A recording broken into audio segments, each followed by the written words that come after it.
Hello, everyone. Welcome back to the Calvin Cam Podcast, the podcast where we talk about movies, television, and video games. I'm Calvin. And I'm Anthony. And today's episode is this week's entertainment news, so let's get into it.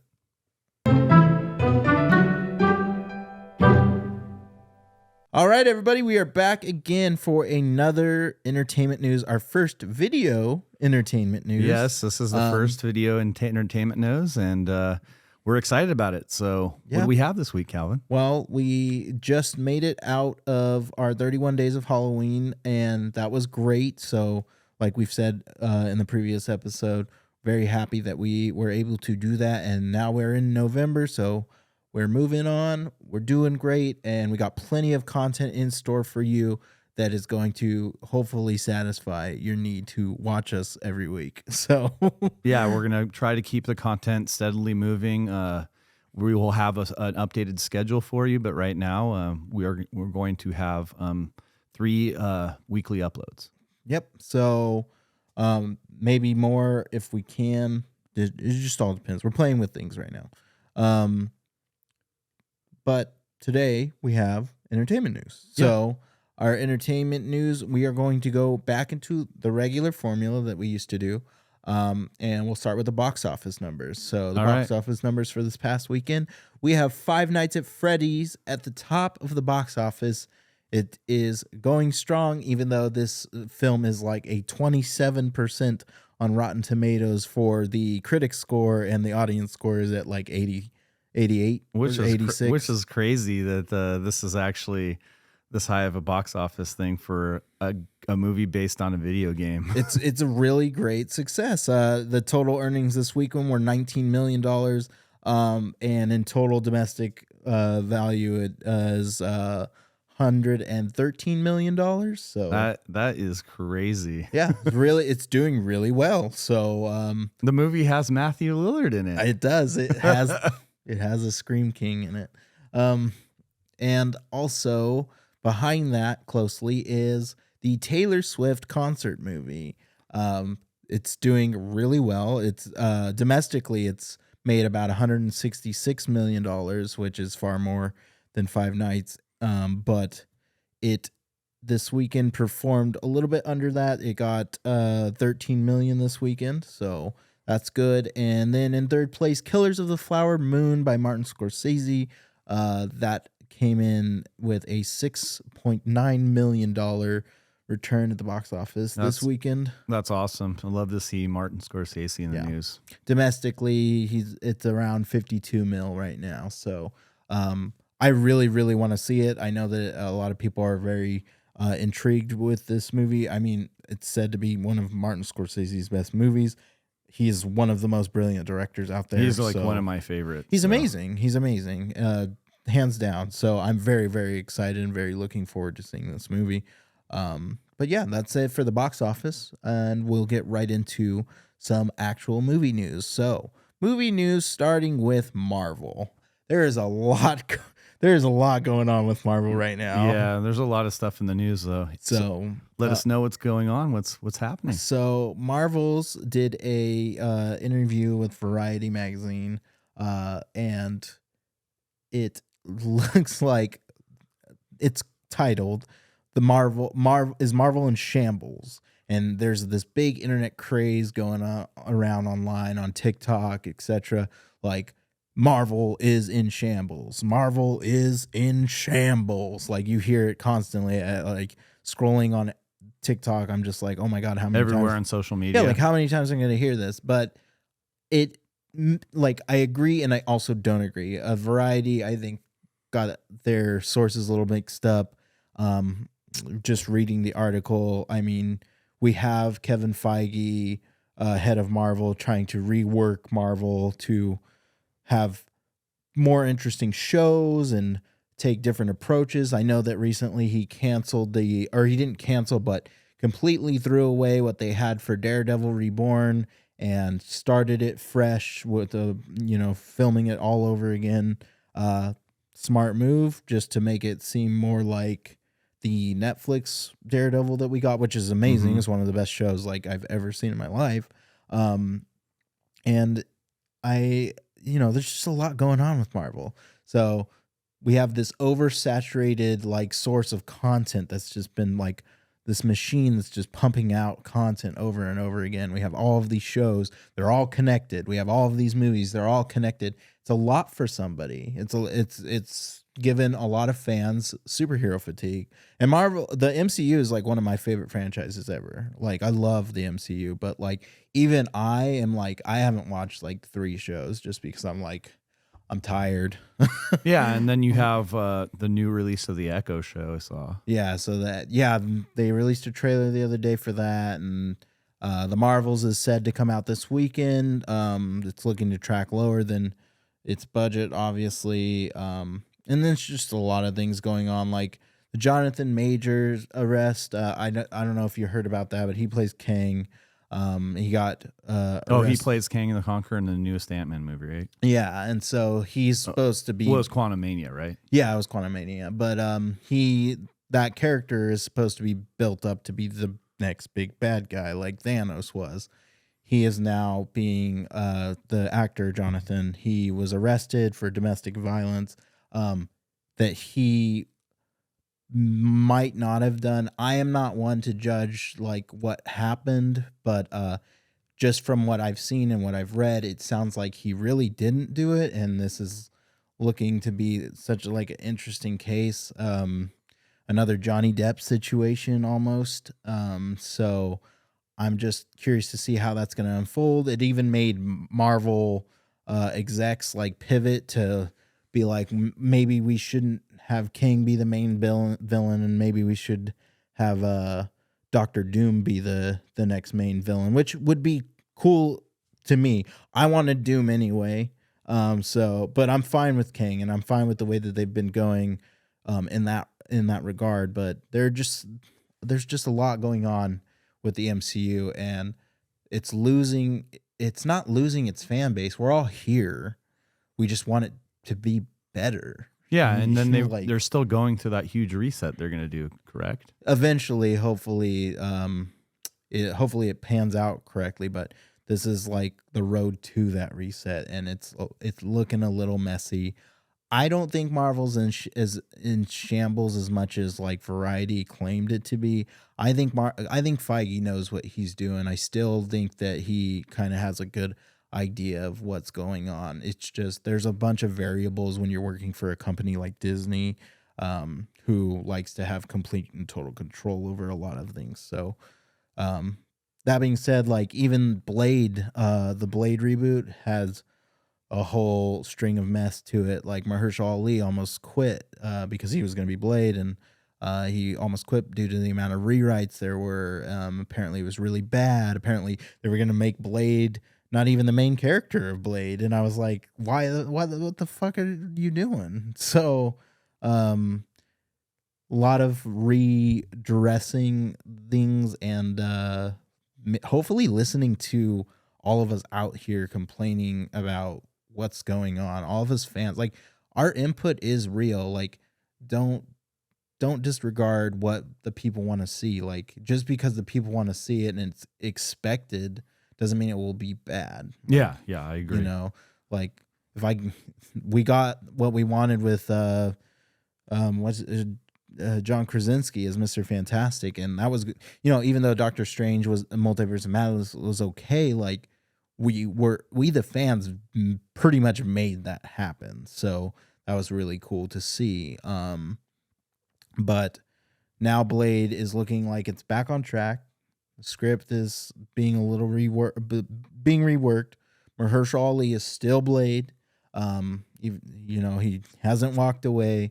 And we had an official confirmation that the film will be rated R. That was the most recent news with it. So that's really epic for Marvel. This will be Marvel's second announced rated R movie, first being Deadpool 3, which has been delayed due to the SAG-AFTRA strikes. So, yeah, a lot with Marvel, a lot going on out there. There's tons of articles.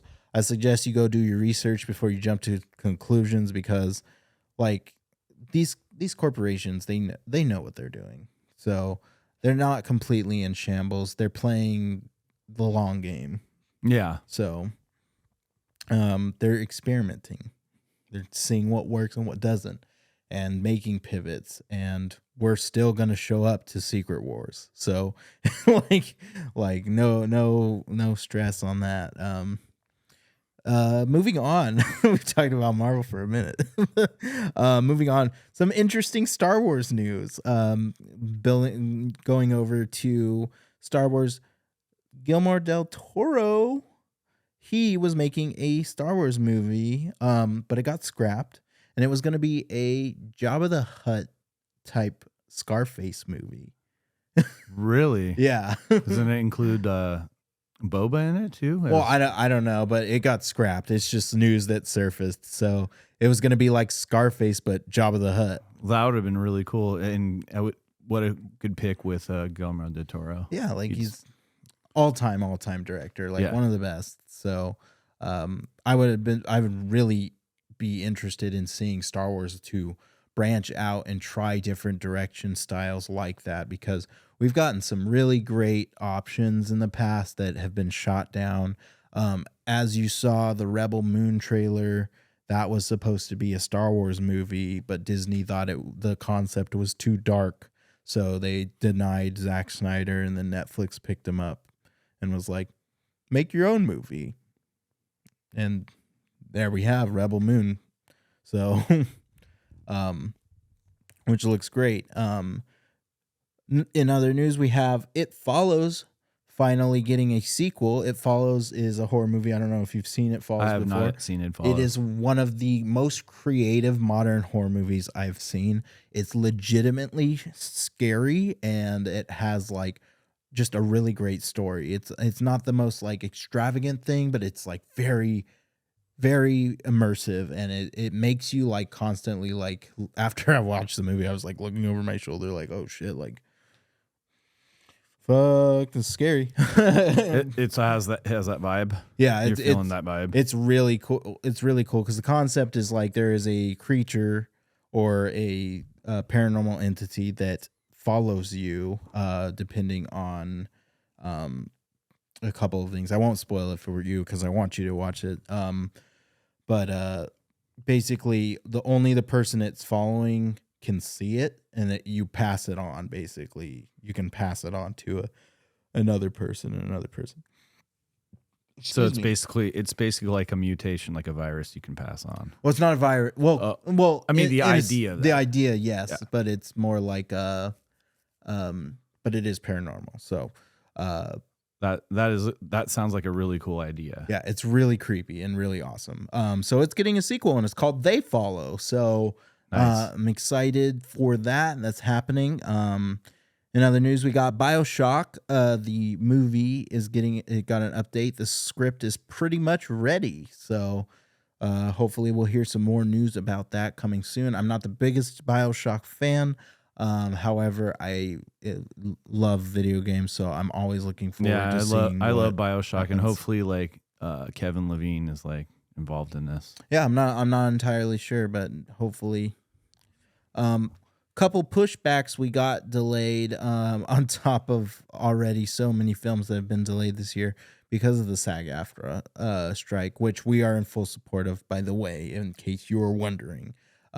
We've covered the AG-SAFTRA stuff in previous entertainment news episodes. Yeah, and this is why we haven't done a lot of reviews for most movies that have come out this year. We're pretty much like, as soon as the strike comes to terms that all the actors get paid fairly and everybody gets compensated correctly, we will begin a strike series where we cover all the content that we weren't able to cover currently. So we full support this movement, and we don't want to cover that content due to that stuff. So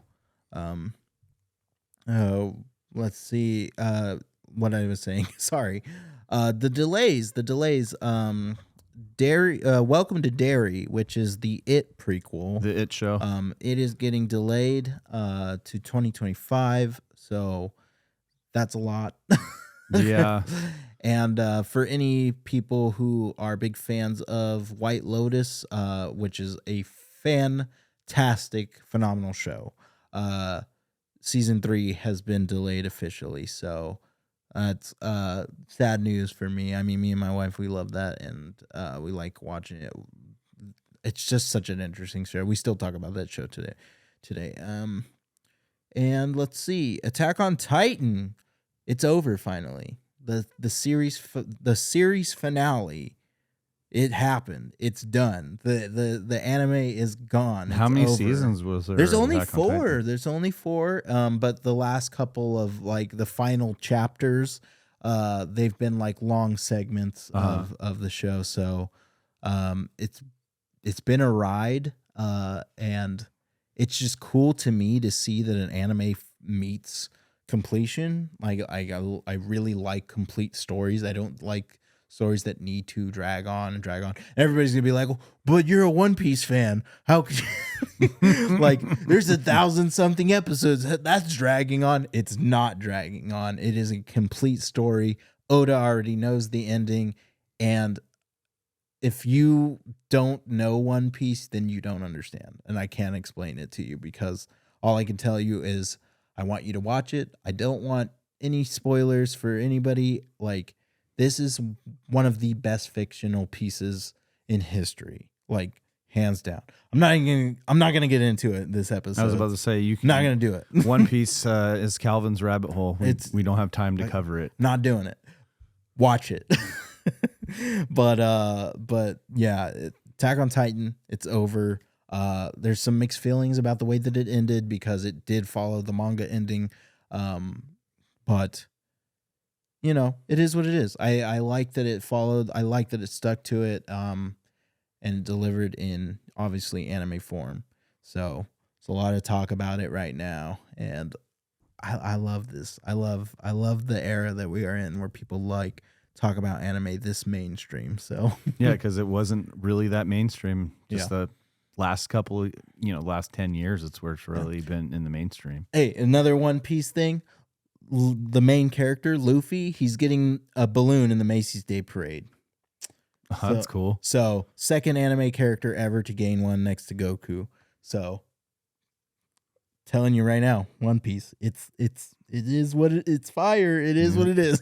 We've got a fan right here, if you can see the hat on. Okay, so, and the last bit of movie and television news we got is Homer from The Simpsons will not be strangling Bart anymore. Recent episode, he explained that he doesn't do that anymore. So it's a very interesting, long running like gag that's happened for 34 years now. It is no longer a thing, probably due to like showing that it's not okay for a parent to strangle a child. Probably something like that. I think that's a little bit ridiculous, but whatever. No, don't. You little like, no, like, yeah. So that's not happening anymore. And I also believe that Bart is not going to be saying "eat my shorts" anymore either. So, oh man, really? Yeah, it's just there's some interesting things, but I bet they're probably on Matt Groening about this, huh? It's probably, I don't know. Maybe it's cancel culture, probably, or something. I don't know. But moving into some trailers, we got some new trailers this week. There's 3 that we're going to talk about. We got the Kingdom of the Planet of the Apes trailer dropped. Nice. It's going to be the 4th movie in the Planet of the Apes trilogy. So it'll be an anthology now. It follows Caesar's son. And is it still going to have James Franco in it? He was only in the first one. Oh. Yeah. Okay. Yeah. Andy Serkis? Maybe. I don't know. Caesar, it'll follow Caesar's son, so we'll see what life on Earth is now, because it looks like basically apes do rule the Earth now. So there was a few humans in the trailers, but we'll see. The Fall Guy, it looks pretty funny. It's an action comedy starring Ryan Gosling and Emily Blunt. It looks pretty hilarious, and it's about a stuntman who has to go on a actual secret mission to rescue a real actor for the film that he is filming. That sounds like a fun film. It's really funny. The trailer is hilarious, so Looking forward to seeing that in the future. And one of the coolest trailers that I have seen is the new Godzilla movie that is not the American Godzilla movies that we've been seeing, like Godzilla King of Monsters, Godzilla versus Kong, um, etc. This one is a new Japanese Godzilla movie. It's called Godzilla Minus One. That's awesome. It looks insane. It looks incredibly devastating. They really play on the fact that Godzilla is a insane force of nature. Basically, him emerging is just so catastrophic. And if you're a big fan of Godzilla, you already know that he kind of stands for the bomb that dropped on Japan during that time in World War II. That's kind of the origins of Godzilla, is just like he represents this time in Japan.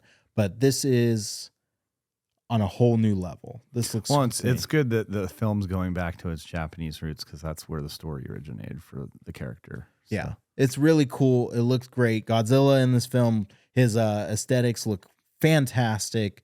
I'm excited to see what he looks like in full movie. So, yeah, that's it for movie and television. Moving into video games, we have our first thing. Mortal Kombat 1 is getting its first DLC character, Omni-Man. Omni-Man from Invincible. He is voiced by J.K. Simmons, and it looks great. Like, it plays just out of the show Invincible. The fatalities are literally the train scene in the final episode of Invincible, which, if you've seen Invincible, you know that that's incredibly brutal. And I believe that his final or fatal blow move is also the punching thing from Invisible. So, or Invincible, sorry. But yeah, it's Omni-Man. The day before, it's finally got a launch date of December 7th after being delayed over. It's finally being released. Yeah, it's been delayed a while.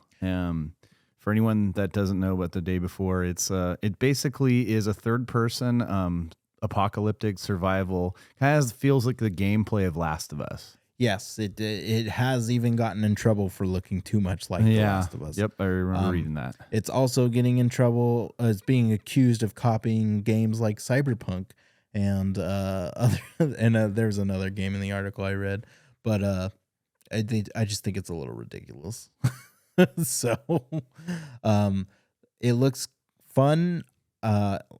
It's actually a game. It's actually coming out. I didn't think that it was, so I'm excited a little bit more because it is a full-on open world MMO, in the style of The Last of Us. So, I'm curious. You know? I mean, the gameplay should be. I mean, that's what we're really intrigued by. At least I am. It's one of the most wish list games on Steam. So, I'm curious. Call of Duty, really bad reviews. There's a lot of bad reviews out there. The campaign, it sounds like it is no good. It's a 3 to 4 out of 10 review, and it's not.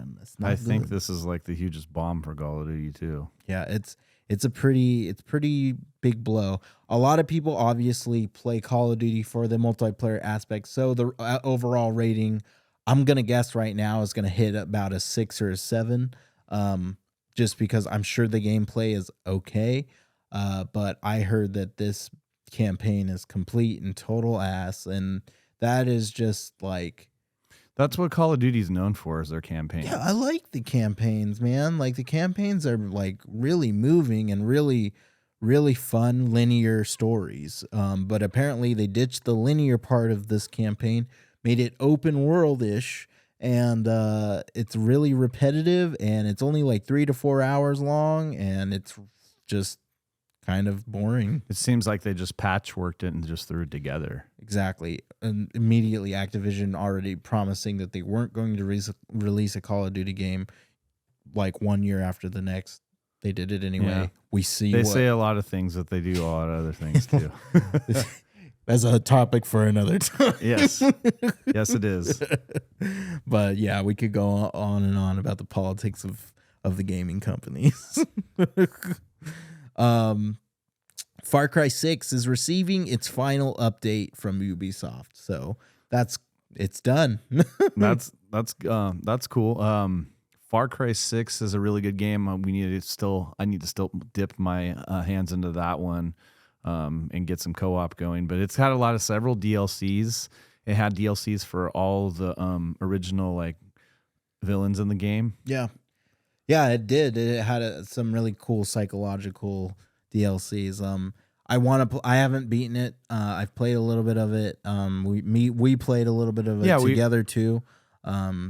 It's good. I don't know. There's something about the formula that's a little bit different for me than the original Far Cry games that I love, like 3, which is like pretty much everyone's favorite for good reason. It's an easy 10 out of 10 game. I just want. I don't know. I don't know what I was expecting. I was expecting a little bit more. But we'll see. Obviously, I'm not that far into it, so I'm hoping that it increasingly gets better as I play more. Next, we have World of Warcraft. It's making its return. We just had BlizzCon. We got a new trailer for a new World of Warcraft DLC. Everybody's talking about it and oogling and ogling about it. So. As an old World of Warcraft player, now it's on my retired list because I don't have time for MMOs anymore. But yeah, it'll be interesting to see now that it's in new hands with Microsoft how they're going to go about doing this. Yeah, and how they're going to do the subscription base and all those things that go with World of Warcraft. Yeah, so I'm interesting. I've never been a World of Warcraft player. I played one once for one day. It was funny. I played all the way up to Mists of Pandaria, or actually no, Cataclysm would be the last one. I played like literally shortly after the game launched, and it was like really popular. I think I was in high school at the time, and I went over to a friend's house. I played literally for probably 20 something hours straight. Like didn't sleep. Was hooked. That's what happens with WoW. I was hooked. I got to level 36 and then I quit. Yeah. Unfortunately, I can't really say that about how many characters I had. We won't go into that and how many hours I played my priests. So yeah, we're done with that. I quit and I was like, I'm done. Yeah. I can't do this. Yeah, it's a lot of time to get involved in the game because I was a guild master. I ran a guild, and there's a lot of politics and lots of drama that goes on with running a guild. The guild community is crazy. You got the guild community, and then you have all the time playing it, yeah, and keeping everybody satisfied and getting rid of the people that are mischievous and ones that like to cause the drama. Ooh, the drama.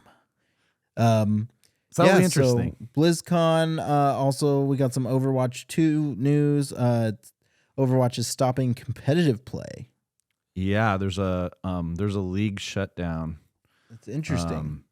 Basically, the potential shutdown of the Overwatch League could cost Microsoft over $100 million, according to reports, as Activision Blizzard seeks a vote from the teams. So that's interesting. It says the majority of the teams are rumored to be in favor to discontinue the Overwatch League, with each team receiving $6 million in compensation for the vote declining to end it. And then it says Blizzard is reportedly preparing to contract the ESL Faceit Group to manage the 2024 Overwatch esports season, potentially leading to a goodbye of the Overwatch League. Okay. Yeah, so that's our Overwatch news. Baldur's Gate 3. I love talking about Baldur's Gate 3. I love that's when it's in the news because it's so good. It just got patched with patch number 4, and it fixes over 1,000 things in the game. You can go on Steam and look at the entire list of things that it's, or Larian Studios, I should say, the Larian launcher, and you can see all of the patch notes. So it's crazy. It looks like it's fixed a lot of things, and the game already ran really well. There are a few bugs here and there, but like it's never hurt the game in my personal experience, and just from the experience that I've heard from anybody who's played it, never stopped anybody from playing it. But it's great to see that Larian's, such a great studio, and they're, following up and patching their game properly. Oh yeah, they're gonna be on it. Larian's a great company. They're gonna fix that right away. So it's really good stuff. Really and all good the news. mods they have for it too. Fortnite, it's back. OG Fortnite hit with this new season. Everybody is going crazy. All of the streamers, the big names, Ninja, Tin the Tatman, all the etc., just like coming out back into the game, hitting it hard. OG Fortnite is here. It has accumulated a total of 3.9 million players in 24 hours. Oh, that's a lot of players. Yes, it is. It's all-time high. Next to season 4, chapter 4, or I believe that's what it was, with 2.8 million. So Fortnite is really showing that it is the dominant in the battle royale category. So that's great. That's a great win. That's a great win for Fortnite. It's one of those games, man. Like I'm telling you, like there's no game like Fortnite. It has players from every age group, and it has collabs from every piece of content out there. Yeah, it has collabs for everything. Like I said, there's iconic characters from horror. There's iconic characters from anime in there as skins, and there's sports players. There's musicians. There's everything. Yeah. There's no game that allows you to play as Michael Myers and play next to Batman. Yeah. Like there's no game that allows you to do these things besides like maybe Roblox or something. But yeah, and then let's see, Diablo is making a tabletop RPG. Pedro, I'm sure you're excited to hear that. Actually, a physical tabletop RPG, Diablo. That's interesting. So I mean, it's got great lore. It's got a great story. So easily could be made into a tabletop. Yeah, they should hopefully have like a Deckard Cain sort of figurine that you can paint. Yeah, I'm sure. I mean, it's Blizzard. Yeah. So, yeah, that's exciting news for the tabletop community out there and the Dungeons and Dragons community. Like, it's another great game to try out. So yeah. Let's see. The finals open beta. It happened. We played it. Yeah, the finals beta. It's brewing, and it's going to be the next best shooter. I think it's really, from what we played in the beta, it's pretty polished. I like that. Embark is doing a really good job. I believe Nexion is the publisher, they're the publisher. Embark Studios. What a fantastic job you guys did, Embark Studios. I had nothing but fun playing this game. I just like the whole idea of it. The whole idea is great with even the tournament brackets that you have lined up for us. Even all the modes were cool. Everything, like the aesthetics, the gameplay, the graphics. I love the announcers. The announcers during the matches are probably my favorite part because it's like watching sports. Yeah, and the funny thing is they're totally funny and entertaining as you're running, and even when you're doing really poorly, they gang up on you and say these guys suck, and they say all these things, and it's just really funny. Even when you're winning, you're like, oh my god, these guys are amazing. It's just really good how they integrated the hosts to the finals, those broadcasters. And I feel like it has really good team play, like really good. You can stand your own, but also work together as a team. And like just depending on the game type, basically the main game types were it's a very team related game.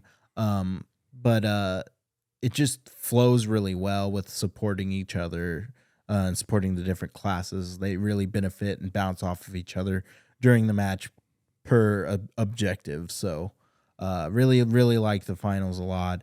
It had a higher player count than Baldur's Gate 3 during this open beta. Yeah, 7.5 million. So it was participated. Really great. It had servers crashing. Yeah, I played it. I didn't get to play it because when it started because I was still in the middle of our 31 days of Halloween. So the time that I did play it this weekend, I played it till the servers went down with one of my buddies last night. And Nice. I played it with Calvin. Like I said, we played a bunch of this on a couple of days ago. Yeah. So the finals, really looking forward to it. I don't know do you know when it comes out? Do you know? It is still in beta, and there is no release date currently for it. Hopefully it comes out soon because it looks pretty good. It fills my shooter itch besides just Counter-Strike. Yes. Yeah, and then the last bit of news that we have in video games is Insomniac has confirmed that Miles Morales is the main Spider-Man going forward. This is in the newest developments in terms of the franchise, Spider-Man franchise. Yeah, and in terms of the games franchise, Miles will be taking the main mantle as the main Spider-Man. A lot of people, there's some conflict on the internet about it, but I think that this is really great. I am an all-time Peter Parker fan. I will always be, and he is my favorite Spider-Man there is as far as characters go. But Miles is a very, very close second, and he is a perfect candidate to be a frontrunner Spider-Man. Yeah, and I was about to say they can do so much more with Miles anyways because of Into the Spider-Verse and all the variables you can have with that. So. Oh yeah, his character just has so much because he's young still. Yeah, he's still in high school. And obviously Enter the Spider-Verse has its own Miles versus the game's Miles. There could be potential crossovers between the two universes. Who knows? There's so many things to do. And I'm very happy to see the love for Miles take place here. Curious to see how the Spider-Man franchise will progress with him being the front runner.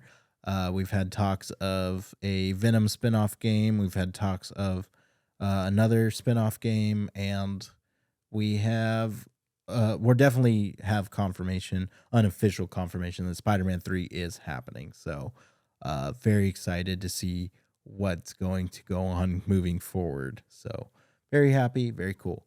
Yeah, and that's all the news that we have for today's entertainment news. Thanks for watching. Thanks for watching on our first video episode of Entertainment News. This is a segment that we are going to be running for a while, and it's good to have a mesh between games and movie entertainment to keep you guys on tap for it. Hopefully, we will be your one-shot entertainment news source. But thanks for watching. Yeah, we're gonna fine tune this a little bit more, and kind of really look forward to your feedback, especially if you could just give us a constructive criticism. I really, really appreciate it. We want this to be the best that it can be. So I really appreciate all of you for listening and watching. And just let us know anything. Go on our socials and we'll chat with you. So all right, everybody, have a good night. Take care, and we'll see you on the next episode.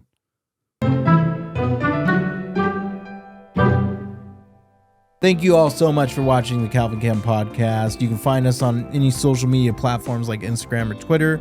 Go check our podcast out on Spotify, Apple Podcasts, Google Podcasts, or Amazon Music. We also have YouTube channel, the Calvin Cam. Go over there, hit that like and subscribe button, and follow us there. As well as you can now really support us on Patreon.com.